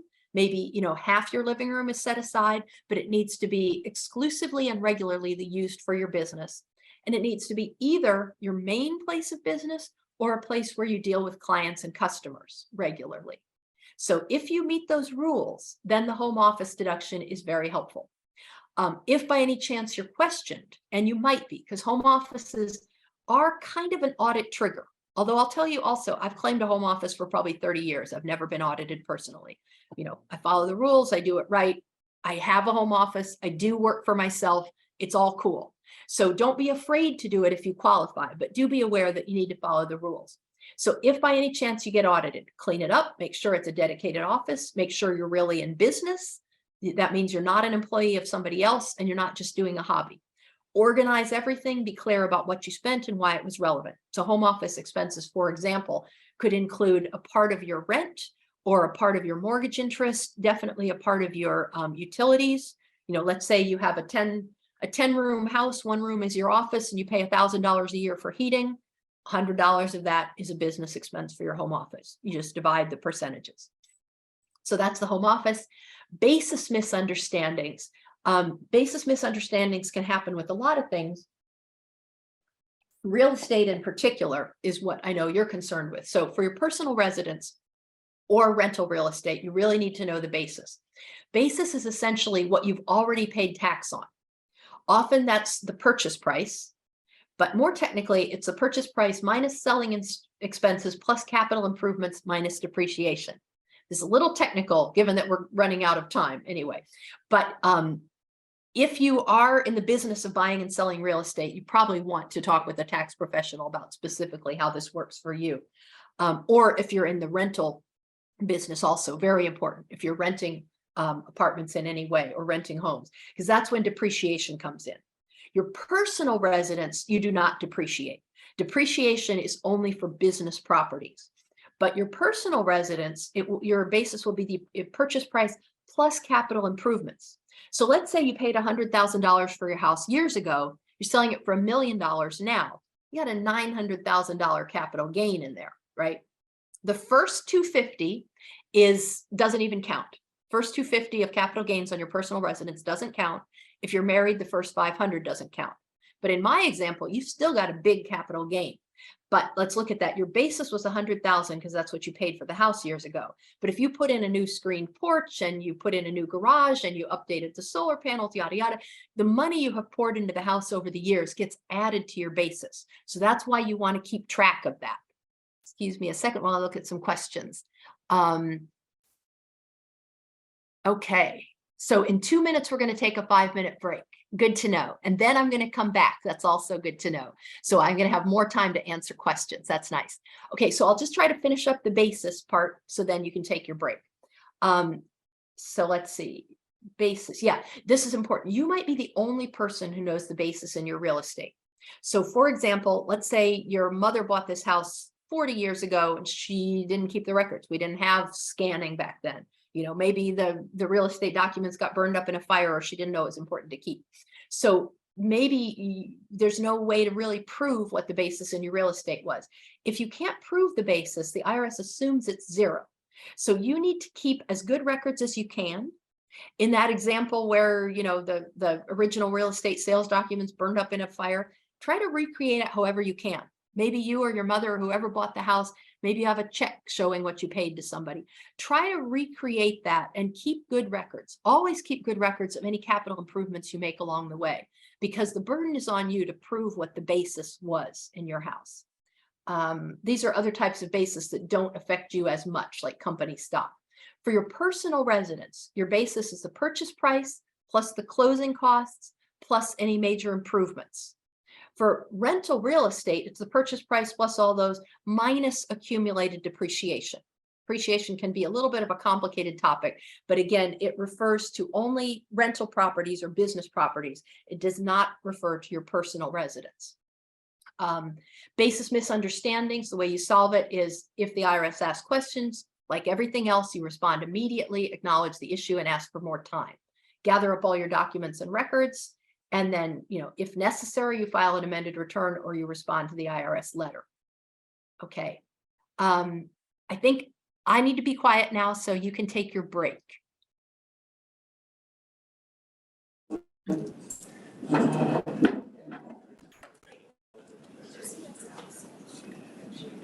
Okay, we're going to get started again. So Heather, we had a few in-person questions. Great. That would like to take a moment to ask. Yeah, great. Let's do it. By the way, I can't see you. I wish I could. I can't see you, but so go ahead and talk. I can't call on someone, but please go ahead. Yes, Heather? Yeah. I guess it's supposed to be on. Heather, can you hear me? Yes, I can. There, now it is. All right, thank you. My question is, my CPA tells me that there is a standard, maybe that's not the correct word, for a home deduction that the IRS, if you stay within this certain deduction level or standard, then there's a very good chance you won't be audited or challenged about your home office. Is that true? Oh, yeah, I think I know what you mean. Let me see if I have a note about that. Yeah. No, I don't. Okay, but yes, for the home office deduction, there is a, let's see, what do they call it? It's like the abbreviated version or something like that. Yeah, there's a term for it. They invented that a few years ago. Yeah, and it's much simpler. Now, you still have to follow the rules, which means you still have to have a home office. Let's go back to that. Yeah, you still have to have a home office. You still have to be a business owner. And you have to use that home office exclusively and regularly for business. But the way that works is you don't necessarily have to carefully measure everything and all that. You can just say, I wish I did have notes up on it, but up to a $1,500, let's see, it's up to $1,500, I think. You can, it's a shortcut version of the home office. And yeah, it's a little simpler. One drawback to using that is you can't, if you use that standard home office deduction, you can't carry forward extra losses. So I'll explain that a little bit. When you have business income, business net income, of course, you have to pay tax on it. If you have a business net loss, sometimes you can reduce your other income by that net loss, which is nice. That can be really helpful. Particularly, let's say you have a spouse who's earning a big salary, your business is showing a loss, that loss reduces your overall taxes. But your home office, in general, home office deductions cannot create a loss. So for example, let's say my business, I brought in $10,000 this year, I spent $10,000 on office supplies, so I've got net business income of $0, that's fine, I don't owe any taxes on my business. But if I spent $12,000 on office supplies, I could then take a $2,000 loss against other income. But if I've spent $10,000 on office supplies, so I've got $0 net income, and then I want to claim a home office, I will not be able to show a loss from that home office and reduce other expenses. But if I'm doing the old-fashioned way, the home office, I can carry that forward. So maybe my home office deduction is another $3,000. I can't use it this year, but next year when I'm making more money, I can take that deduction. Now, if you do that standard $1,500 one, you don't get to carry it forward. So it's easier. It probably does trigger less attention, but it has a few drawbacks as well. So yeah, good question. And oh, good. Somebody checked it out. Safe harbor. Good answer. That's what it's called, the safe harbor. And she says 300 square feet at $5 per square foot. That's exactly right. That's why that $1,500 was in my memory. So thank you, Megan, for those details. That's the safe harbor home office. And yes, it's easier, but in some ways not as great. Who's next?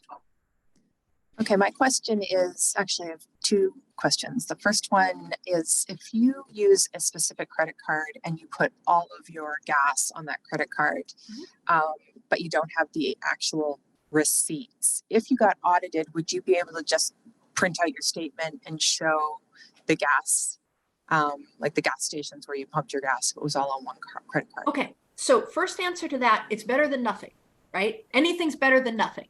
And a lot of different types of receipts and documentation are helpful.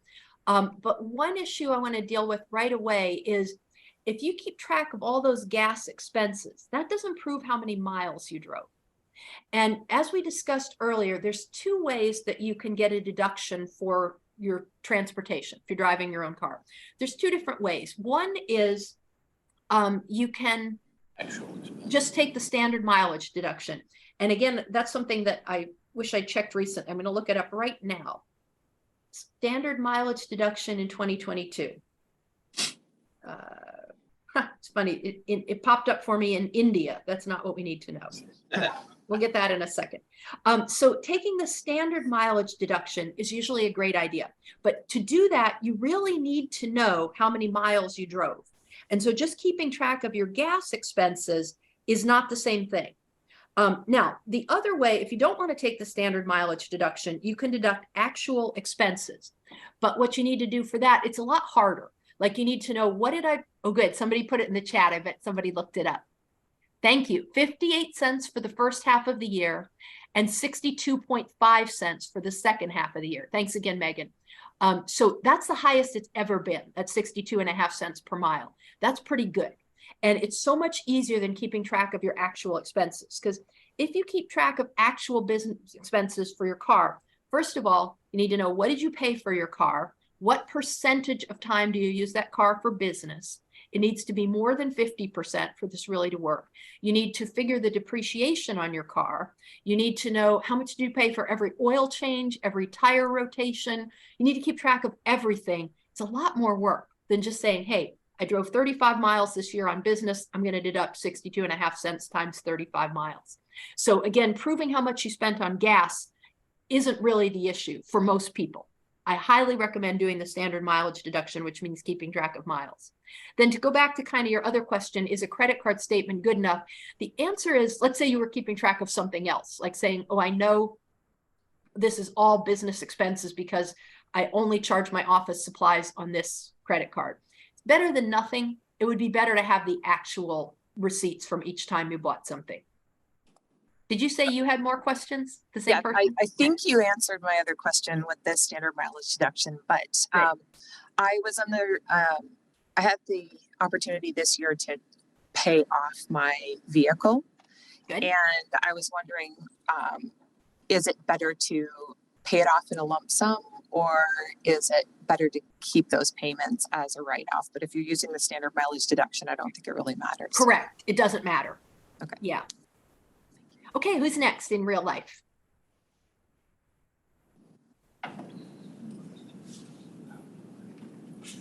Looks like that is all of That's this. it. Okay, great. Then So- I'm gonna look. We do have more questions in the Q&A, so let's look at some of those then. Somebody says, if a husband and wife are realtors, can they both have a home office in the same house? Absolutely. It's very nice if you have a big enough house that you can each have a separate office. Totally fine. Somebody says, if you have two businesses, can you have one home office and one rented office? The answer is yes. You know, as long as it's all legitimate and true, you can probably deduct both offices. Just again, keep in mind that your home office, it does need to be the main place of business for that business.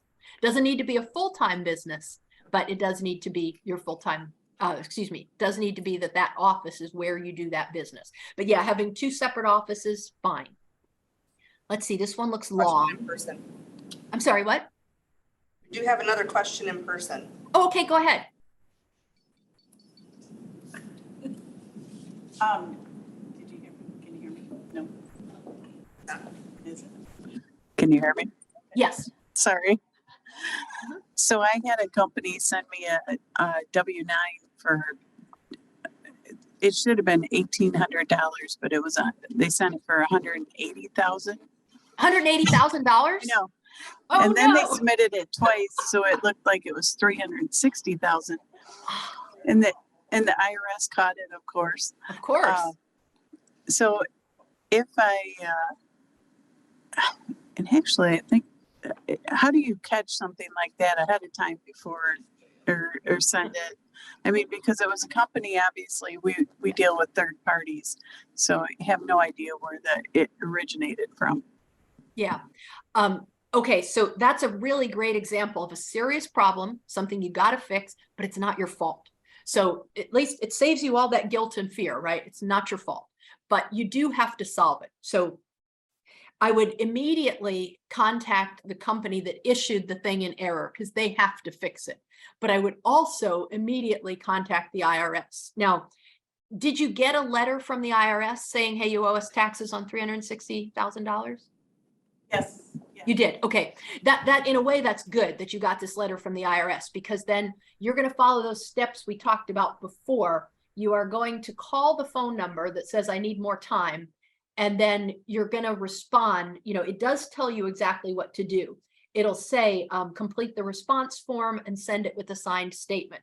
So you're going to immediately complete the official form, fill out the statement, you know, and send a letter on your company letterhead and make it very, very clear what happened. You know, you tell them exactly what happened. Hey, they paid me $1,800. They made a mistake and said it was $180,000. Just be very clear, be very direct, meet the deadlines, you know, so that you make sure you did everything you could do and you were as clear as you could possibly be. And then also keep bugging the heck out of that company to do their part in fixing it.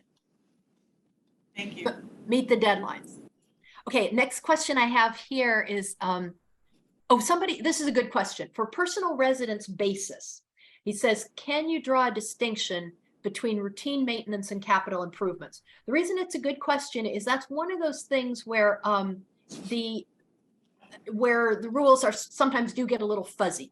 So technically, capital improvement is supposed to be something that prolongs the life of the asset. So it's more than a repair, but you know, that's not that clear either. So I can tell you that if you Google IRS and capital improvements, you will find the official document. There's an IRS publication for everything, and you'll find the publication that's about houses, and it will give you some more details on that. But one thing I know is painting is considered maintenance. And I always bring this up when I teach this in income tax classes, because painting is super expensive, right? If you paint your house on the outside, it's going to cost you $10,000, $25,000 easy. It's going to be a lot of money. And so very often the distinction is, routine repairs are small amounts, capital improvements are big amounts. But painting is very, very expensive. And yet the IRS specifically says, no, that's routine maintenance. So I would look at some details like that, but think about for yourself, does this enlarge the house in any way? Does it improve it? Does it prolong its life? So again, it's a little bit of a gray area, but in very general terms, bigger things are capital improvements, smaller things are not. Replacing your windows is usually considered just repair and maintenance. Putting in an addition, a new room, a new roof is probably a capital improvement. Let's see what else we have. Somebody says, I believe when you sell a home, your gain on your personal residence, if you've lived there at least 2 years, isn't taxed. So do we need to worry about basis? Aha. Okay. The answer is you are partially right. So there is this thing called the whole personal residence exclusion. Tax professionals call it Section 121. And it's pretty well known at this point. This is since 1996. If you sell your personal residence and you have lived there in at least 2 of the last 5 years, then the first $250,000 in gain is not taxed. And again, if you're married filing jointly, it's the first $500,000. But if you live in California, like I do, most people's gain is way more than $500,000 because our real estate tends to go up astronomically. And I don't, in your situation, maybe house prices don't rise as fast in Michigan, but they do rise, particularly if it's over time. If you've owned this house for 40 years, you could very easily have a gain of more than $250,000. So yeah, you absolutely need to know your basis, because that exclusion of gain, it's not complete. It's got a limit on it. So you need to know your basis. And then this person also asks, if you're taking a home office deduction, there would be some depreciation. That is correct. As I said, depreciation refers only to business property. However, once once part of your house or part of your apartment is your office, that part is a business property. So if your house, if one of the rooms in your 10-room house is your office, you are going to be doing a little depreciation of that space, and that is going to be reducing the basis in your house over time. So good distinction about that. Yes, that once you've got a home office, that part of your house is a business property. Let's see. Someone else said, okay, some of these again are specifically about retirement plans. I'll answer one that's sort of easy. Somebody says, what percentage of our income can we contribute to a SEP IRA? I think that's what she's asking. The answer is officially, if you are a business owner, you can contribute up to 25% of your net income from your business. But there are a few sort of circular calculations. So it ends up not really being 25%. It's really 18 point something percent. So what I would suggest if you want to contribute to a SEP IRA is wait till after the end of the year, find out what your net business income is, and then either have your tax professional or your tax software tell you, okay, exactly how much can I contribute? But it's roughly 20% of net business income. Somebody says, if I work from home in a home office for my full-time W-2 position, so can this person take a deduction for her home office? No. Okay, but then she makes it more complicated. I also do my part-time real estate business from the same home office. Could I still claim it? Oh boy, that's a tricky question. Could I claim it for the real estate business? Oof. That's a tricky one. But I think yes, because I think you're going to still be meeting this requirement that you could deduct it because it's your principal place of business. Oh, but you also use it for another. You know what? That question is too hard.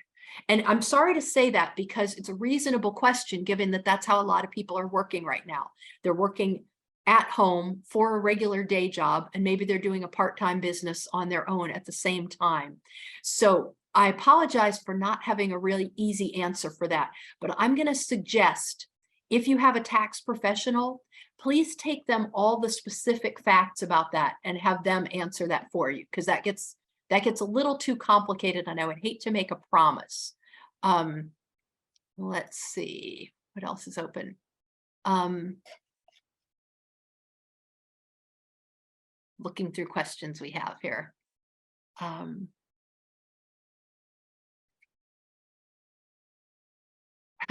What do you do when nobody ever answers the phone number they tell you to call? Michael, I feel your pain. Yeah, that does happen at the IRS. It's really, really hard to get through on the phone. And so again, let's all celebrate the fact that they now have a budget to hire some new people. I promise you some of those people are going to be answering the phone, but it is a serious issue that people do not answer the phone number at the IRS. I hear that all the time from professionals and others. I think what it means is, like, if it says you have to call that phone number to ask for more time, definitely do try to do it, even if it means staying on hold a long time. But also realize that, like, maybe it also means you need to act even more quickly to fill out the form, because maybe you were never really able to get them to say, yes, you can have more time. It is very unfortunate. But just do things more quickly, get the thing resolved so that you don't need more time, if at all possible. Let's see. Maintenance. Somebody just wrote records. The answer is yes, keep records. See if we've got anything else, and then we'll move on. Okay, I think that's it for questions at the moment, but do feel free to add more. Wait, one more new came in. Oh, somebody here says, I'm a home inspector and a real estate agent. I use the same home office for both. Now, the crucial thing that person doesn't make clear is he the business owner of both of those businesses, the home inspector and the real estate agent? If so, totally fine. But if one of those is a W-2 job, that's where it gets complicated. If somebody else is employing him, that's where it's complicated. But two of your own businesses in the same home office, totally fine. Okay. All right, let's move on with a few more topics then. RMDs. Now, again, this is not specific to real estate, but retirement plan problems are important. So failure to take your RMDs, as I said before, the penalty is awful. It's 50% of what you were supposed to take. RMD, again, stands for required minimum distribution.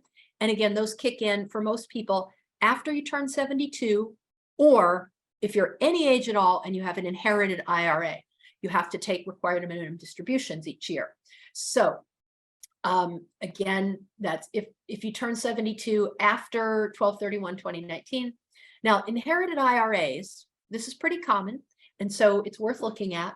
And the rule changed recently. It used to be, if you inherited an IRA a few years ago, you could roll it into a new inherited IRA account, and then you could spread it over your life expectancy. So let's say your grandfather died, he was 85, you inherit it, you're 25.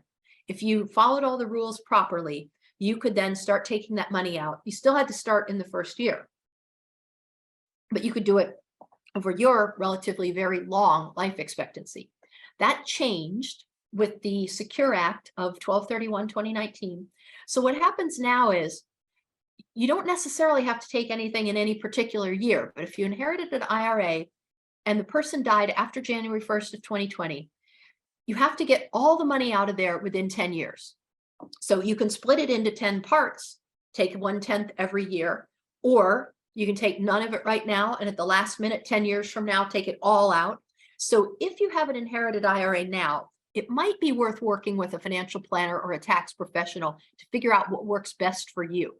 For example, let's say you're starting a new business this year. You don't expect much net income for the next couple of years, but then you're hoping in the long run, you're going to get rich. You're going to be really good at this business. Maybe you have an inherited IRA. If I had no income this year from my business and I had an inherited IRA, I'd take it all out right now, depending on the size, not if it's millions and millions. But let's say it's $70,000 or $100,000 and I have no other income. That's a perfect year. Take it all out. You're in a relatively low tax bracket. Get it over with. Pay the taxes while you're at that low bracket. And then you don't have to take any out 10 years from now when you're making $1 million and it's taxed very highly. So that's some strategy about inherited IRAs. But in any case, you do have to follow the rules. So again, if it's your own, start after you're 72. If it's inherited, get it all out within 10 years. Now, if you don't, again, the scary penalty, but does that always apply? No, there are ways around this. So the way you fix it, it's called Form 5329, and it's called Additional Taxes on Qualified Plans and Other Tax Favored Accounts. So this is, it's a 2-page form, only part of it is showing here. This is where you deal with all kinds of problems of overcontribution to IRAs or 401ks, or not taking money out when you were supposed to. Yeah, so this is a part I've dealt with several times for people who should have taken money out and didn't. This is the end of Form 5329. What we do is we fill out this form. We say, hey, I was supposed to take this money out last year, but I didn't know it. We fill in the amount and we write so you do file the form. And the form, as you'll notice, says enter 50% of the amount. That's your penalty. But you write a letter to the IRS. And in this case, you probably would want to hire a professional to do this. You don't have to, but it's a little confusing if you've never done it before. So you write a letter, you explain what happened. For example, I have a client who, before the rules changed, his father died 20 years ago. He inherited an IRA, but he didn't know. He didn't know that he was supposed to take money out. So, theoretically, he owed the IRS hundreds of thousands of dollars for all these missed RMDs for 20 years. But, it was an honest mistake. He didn't know. And by the way, he moved it to several financial institutions over the years. It was at Vanguard at the time, I think, and it had it at Edward Jones before that. None of them mentioned it. Now, it's nice if they do. If your bank or Fidelity or Vanguard or Schwab or wherever you have your money, if you have an inherited IRA, they very often will send you reminders. Hey, remember your RMDs, but they don't have to. The responsibility is yours. You need to know about RMDs. So, in our letter to the IRS explaining why he didn't take his required minimum distributions, we did mention that he'd had it at several different institutions and no one ever mentioned it. That's one of the reasons he didn't know, but it's not an excuse, sort of a cry for mercy. Hey, nobody told me. But we wrote our letter. We explained the problem. He paid all the tax he owed, because you always owe tax when you take required minimum distributions. But we did get away with not paying that 50% penalty.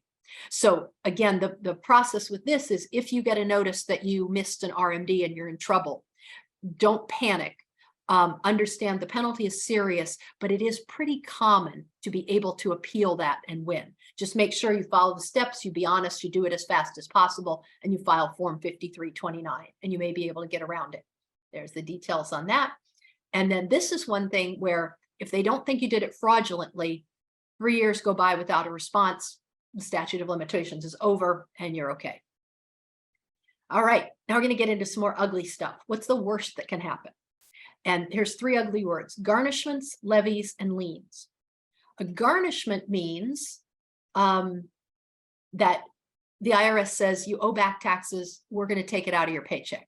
That's really ugly, because for one thing, it means your employer now knows that you got a problem. And in a former life, I was an HR director, and this did happen from time to time. I'd get a letter from an IRS that says, hey, Joe Smith, one of your employees, owes a lot of money to the IRS. You need to start withholding money from his paychecks and sending it direct to the IRS.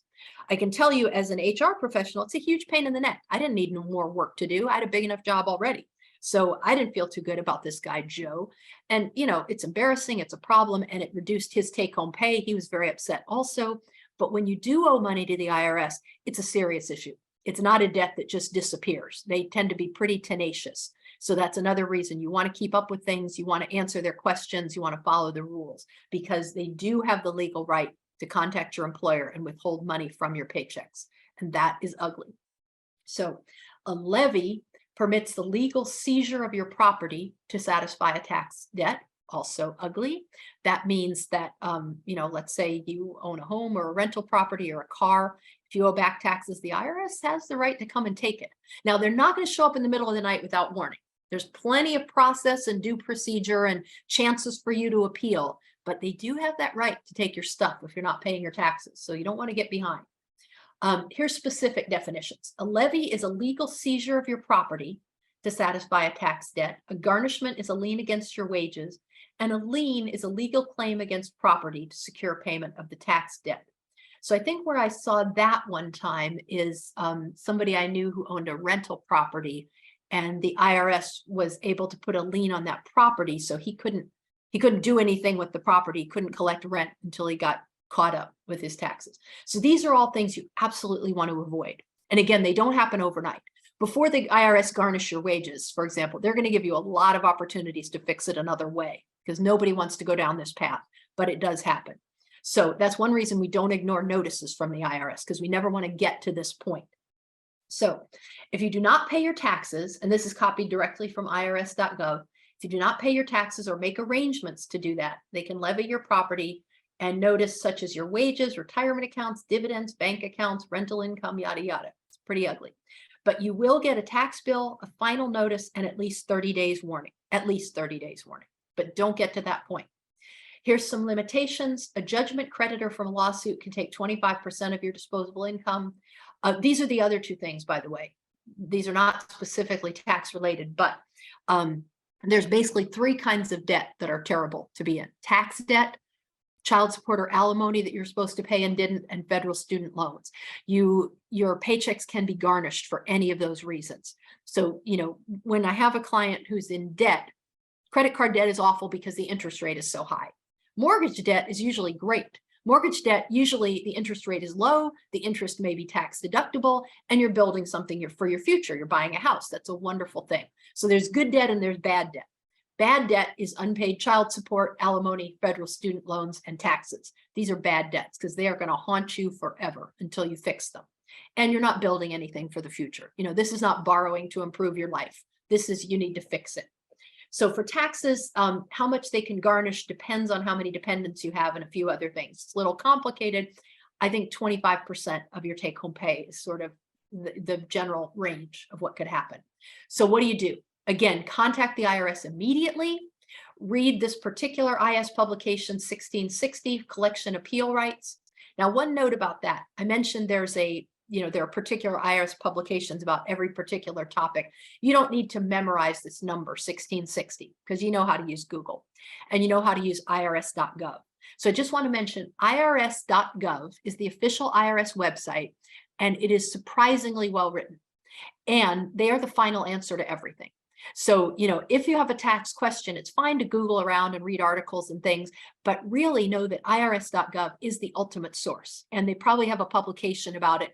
And that's what goes. No matter how much somebody else interprets it, I usually start there and see what they say.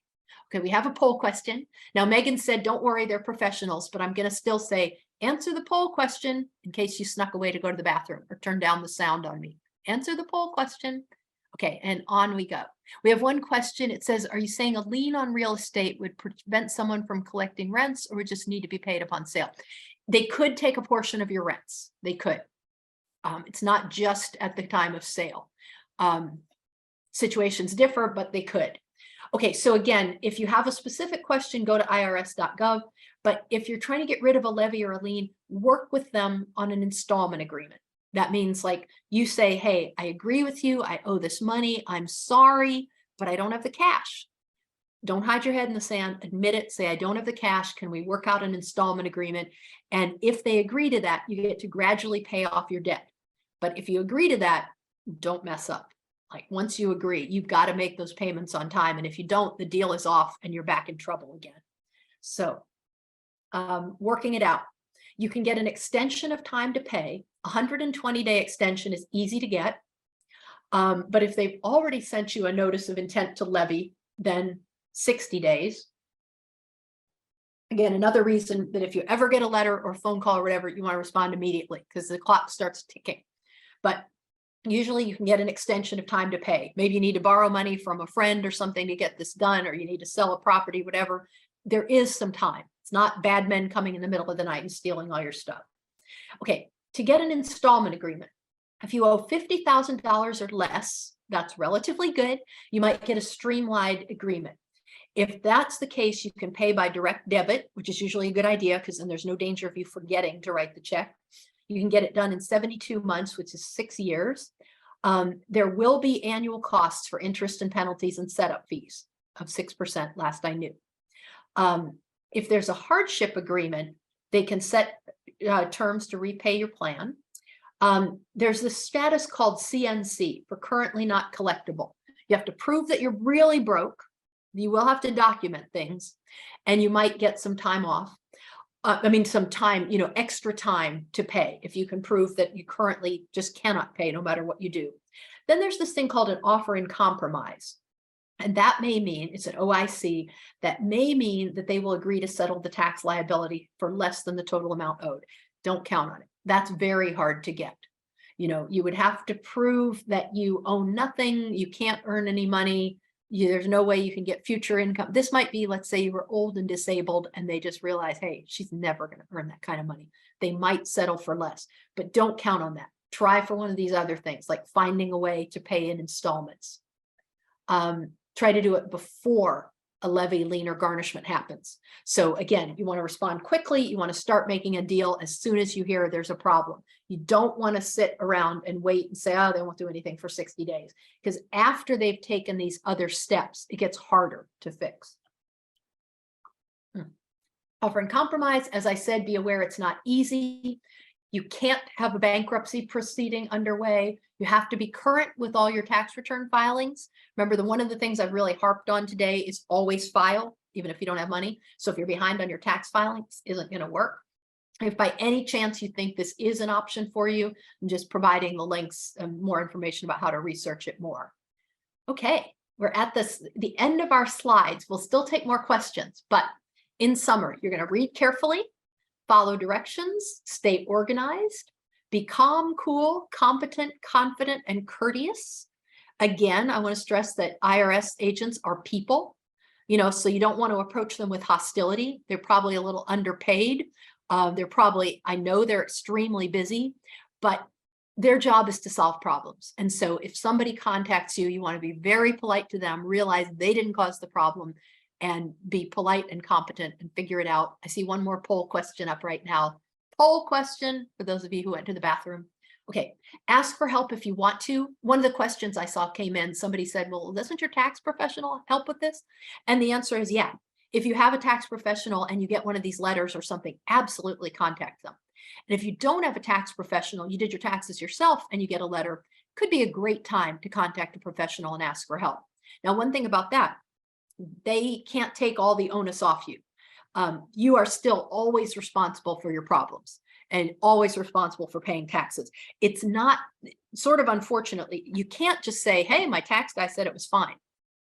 You know, you do rely on their advice to a large extent, but if you ever suspect that your tax person is shady or incompetent or, you know, or suggesting things that don't sound quite right, you need to think about that and you need to find a new tax professional because you are always responsible. But yes, of course, I think it's a great idea to ask for help because you know what, tax laws are super complicated. They always have been and they always will be. They get more complicated every year.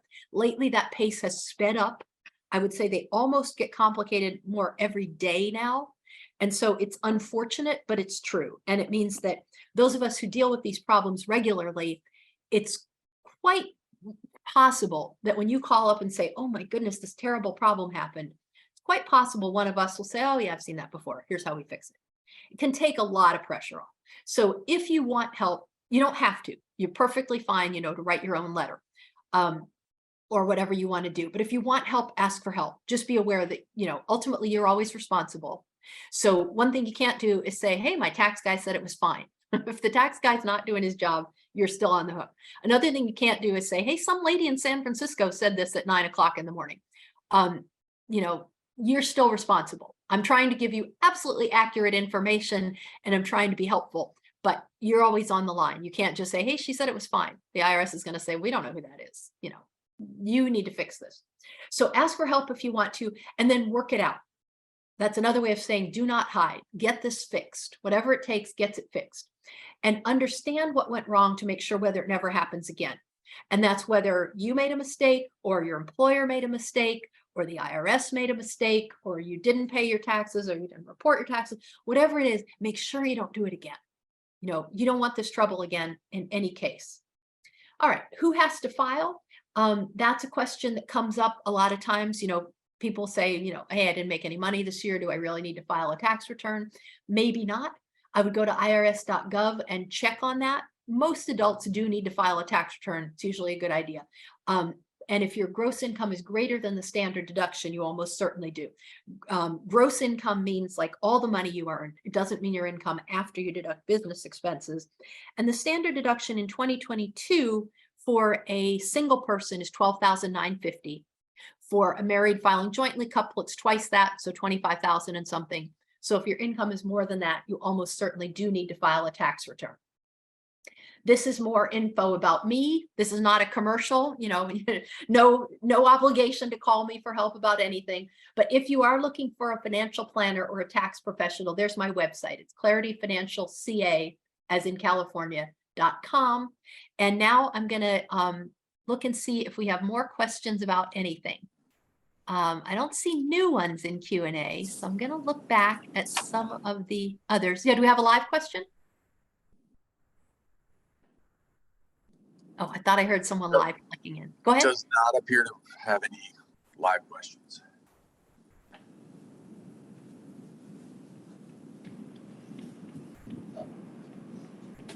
Oh.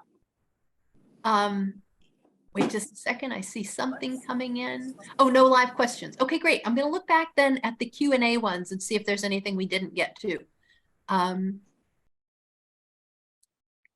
And feel free to put more in Q&A because I think we still have a few more minutes.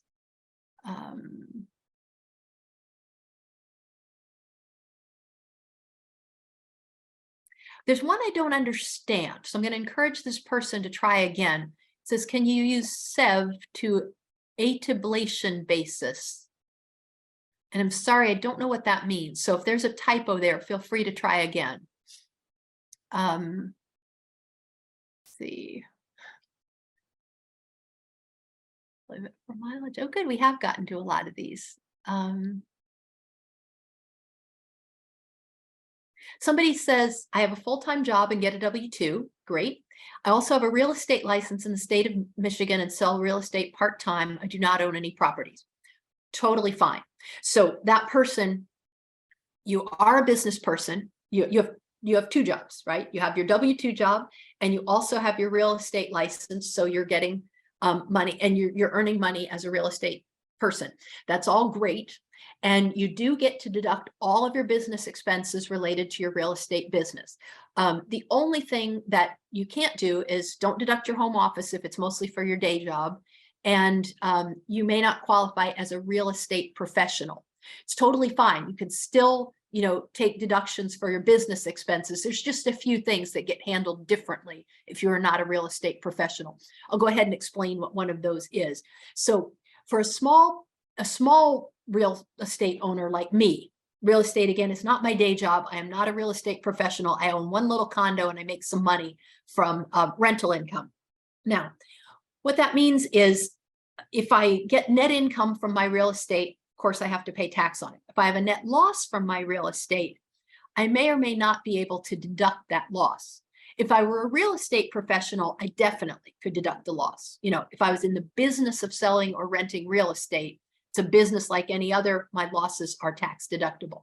But because I am not a real estate professional, if I get a little loss on my rental property, I can only deduct up to $25,000 worth of loss. And I can only do that if my overall income is relatively low. I can only deduct the full $25,000 in net losses from real estate if my other income is less than $100,000. I can deduct some if my income is less than $150,000. Now that limitation is because I am not a real estate professional. But as you'll see, that's a little bit technical. Like either way, I do get to deduct, all of my normal rental real estate expenses, even though I'm not a real estate professional. So another distinction would be if I am a real estate professional, then I'm in business, and like any other business person, you have to pay Social Security and Medicare tax, also known as payroll taxes, if that's your full-time business. If it's not, like me, and you own a little property on the side, that income is considered rental income, not business income, and Social Security tax is not deducted from it. Oh, good. I see a couple of new questions. Scrolling down there. Oh, thought I saw. Says 2 new questions came in, but I don't see them yet. Just a minute. Okay, here we go. Somebody says, I'm collecting Social Security over full retirement age, how to report extra income over maximum income limit. All right, now let's see if we were in person, I'd probe this a little more, but let's see if I can figure this out. So your full retirement age, now we're talking about Social Security specifically. Social Security income, if you're retirement income. Your full retirement age is somewhere between 65 and 67. If you were born in 1960 or later, which is probably most of us here, because I'm pretty old and even I was born after 1960, your full retirement age is 67. So if you are 67 or over and you're taking Social Security retirement income, there is no problem. You can work as much as you want. There's no problem, no conflict with your Social Security. You can be selling real estate, earning $1 million a year, and also collecting Social Security income. Totally fine. But if you are under 67 or under your own full retirement age, whatever that is, for some people, it might be 66 and 8 months or something like that. So whatever your full retirement age is, if you are collecting Social Security retirement benefits and you are earning income on the side, or earning income, you may they may reduce your Social Security income. So my strong recommendation about that is do not start taking your Social Security income until at least full retirement age, and then there's no problem at all. Okay, somebody says year of your full retirement. So if you're not earning any money outside of Social Security, there's no problem. And if you're at least full retirement age and taking Social Security, there's no problem. Okay, so I hope that answered that. But if you are under full retirement age and getting Social Security income and earning money, you could end up losing some of your Social Security money. So it's not ideal. All right, somebody says, does the IRS flag it if someone backdoors into a Roth IRA more than once? No. If you are following the rules for a backdoor Roth IRA, And by the way, again, that's a complicated situation. We don't have time to go into all of it. But if you follow the rules for a backdoor Roth IRA, you could do it every year. It's totally fine. It's easy to kind of get it wrong, though. I've had clients do it wrong in all kinds of different ways. So if you are doing a backdoor Roth IRA, I would talk to a professional. Make sure you're doing it right. If you're doing it right, do it every year and it's totally fine. Oh, okay. This person where I thought there was a typo, he did clarify. He says, can you use, excuse me, state equalized value, that's SEV, to set the initial basis value of a property if there are no other records or to establish land value? So I'm afraid here I have to say again, you know what, I'm not a real estate professional. So state equalized value is something I'm afraid I'm not really familiar with. So I'm not the right person to ask that. But then he's saying, if there are no other records, how do you establish land value? So I would say related to that, if I owned a property and I really had no idea what the basis was, yeah, I would do whatever I could to try to establish a basis. You know, I would gather whatever information I could. And what I would do then, if I really didn't know the basis, but whatever state equalized value is, it sounds like it's some kind of estimate. It sounds better than nothing. So what I would do is I would figure out what I think is the best guess. I'd put that down and, you know, I would be absolutely honest. You can't lie about anything, but be honest that you're estimating, say, here's what my basis is. And then if the IRS asks questions, then you deal with it at that time. So it's fine to use your best judgment and the best information you have, admit that it's an estimate and give it a shot. That's the answer to that. But specifics about that, it'd be better if, you know, talk to somebody who's really familiar with what that is. Next question. If I'm a broker, I want to gift my team an amount over $300 for Christmas, what's the best way to do that? Do I write it as an expense? If I do gift cards, should I put it on payroll? Yeah, good question. So we give gifts to lots of people at Christmas time, right? Gifts in general are not a taxable event. They're not a tax deductible expense or anything. Gifts to employees are kind of different because the IRS says, you know, if somebody's working for you, it's not really a gift. Like you're really giving them that money because you're happy with the work they did for you all year. So really it is payroll. So what that means is like they have to pay payroll tax on it. You can deduct it as a business expense. Then the problem with that is like you don't want to, it's no fun to just say, hey, you know how your paycheck is usually $1,700.39. This time it's going to be $1,700.20.39 because I added $300 for Christmas, but we took taxes out of it. It doesn't feel that special. You want to give them a nice card with a nice $300 in it that feels good, right? So, but you also have to pay taxes on it or there's a problem. So what I did one time when I was working for a company, I was the finance and HR person, and my boss said, hey, I want to give everybody a Christmas gift, write them a check. I said, okay, we can do that, but I had to make it a little bit complicated. So what I did is I figured out like how much would I have to give each person for it to be a net of $300 or whatever. And it depends on everybody's kind of, you know, tax situation. But I'd look at it, I could say, okay, like, you know, for such and such a person, for Edward, say, I have to pay him $417 extra in order to get to this net $300 Christmas bonus. That's one way to do it. Or, you know, go ahead and give them the $300, but you do have to somehow run it through payroll.